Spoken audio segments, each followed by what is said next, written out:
welcome to Chesslovers channel. Together with me today is Björn Knöppel, and today I will continue a topic I had yesterday when I told you that number one book in the chess world, in my opinion, is Engqvist, My System. Today I will tell you what I think is the second best book, and it's this book by Emanuel Lasker. And who was Emanuel Lasker? Yeah, it's a good idea to talk about him first. Emanuel Lasker is this guy. I have him as one of my paintings because I think he's one of the most important persons to understand if you want to understand chess. And this is also his best book. He was a second world champion after Wilhelm Steinitz. He played 2 world championship matches with him, 1994 and 1996. He won both matches. He played several matches until 1921 when he lost to Capablanca. The book I'm recommending is called Lasker's Manual of Chess, and I believe this is the second best book. Some people believe it's the best book. It's a matter of opinion. So I just wonder why this is one of the best chess books in the world. In my opinion, this is the only book that discusses Steinitz theories in depth. I mean, his different principles. And on top of that, he also complements Steinitz theories with his own theories.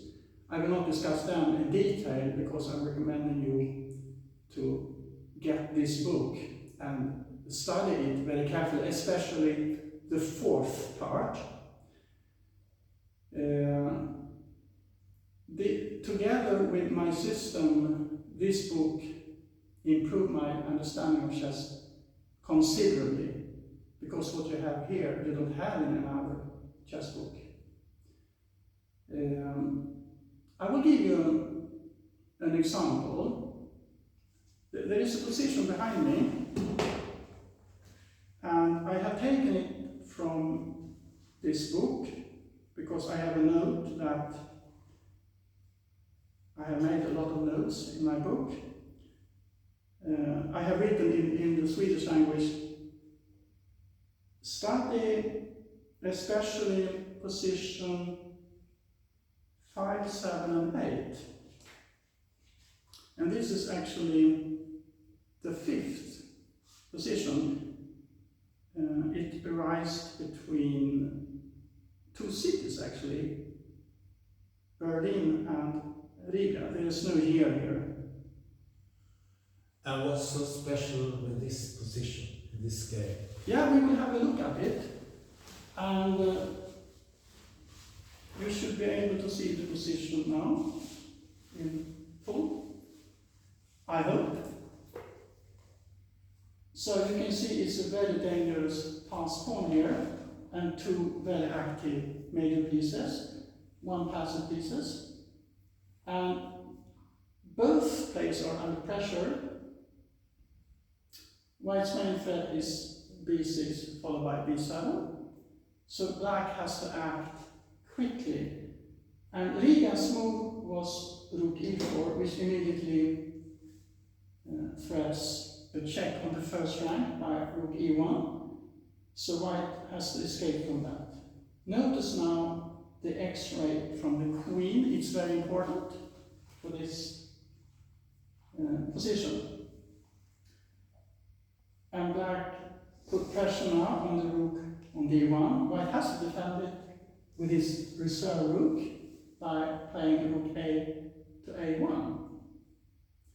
And this is an interesting position. So if you're ambitious now, you pause the clip and try to figure out what's black's best move.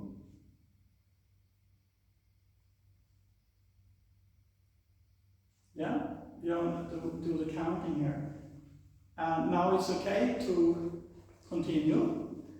So you have turned on the clip again. So I will show you now the solution. So we are talking about a game between Berlin and Riga. Two cities are playing each other. And this move is very logical because you cannot break through on the d1 square. But your advantage is that you have pressure on the first and second rank together with this pawn which wants to promote to a queen. So you cannot really use this rule. For example, if you go here, it will be very problematic because now black risks becoming mate on the last rank. So this is a very clever move. There is only one winning move. Queen b2. Notice that the queen is still on the second rank. It means that there is no chance for white to capture on e1 because then black will capture the check and he can even take a knight on e1. So this is a tricky position because queen takes a1 is the threat.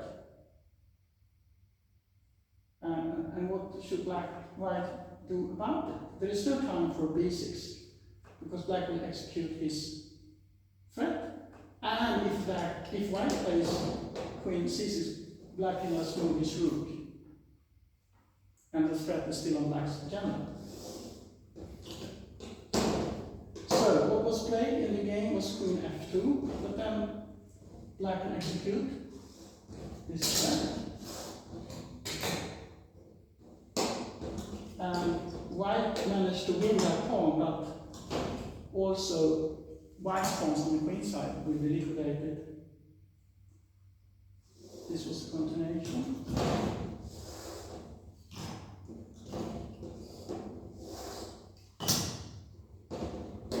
And black has a winning position. I mean, he has 3 pawns against 2, and 2 is against queen. It's easy win, even though it might take some time. Black has to secure his king side. And this play I showed you here, I put 2 exclams in my book. It made a very strong impression on me because of these X-ray ideas, and also because queen b2 was the only move, a very, how to say, innocent move with devastating effects. But did you like this? Yeah? Yes, I did. It was very enjoyable and I learned a lot. So one very wonderful game. Mm? Yes. Yeah. Okay, so if you're ambitious, try to buy this book. Yeah, it's a very good book. Yeah, this is a newer edition. The newer edition. Oh. So I have these editions. From Dvoresk. This is written from the writer Dvoresk, right? Yeah. Yeah. Okay, see you next time. Next time. Then it's your turn, right? It is. Bye.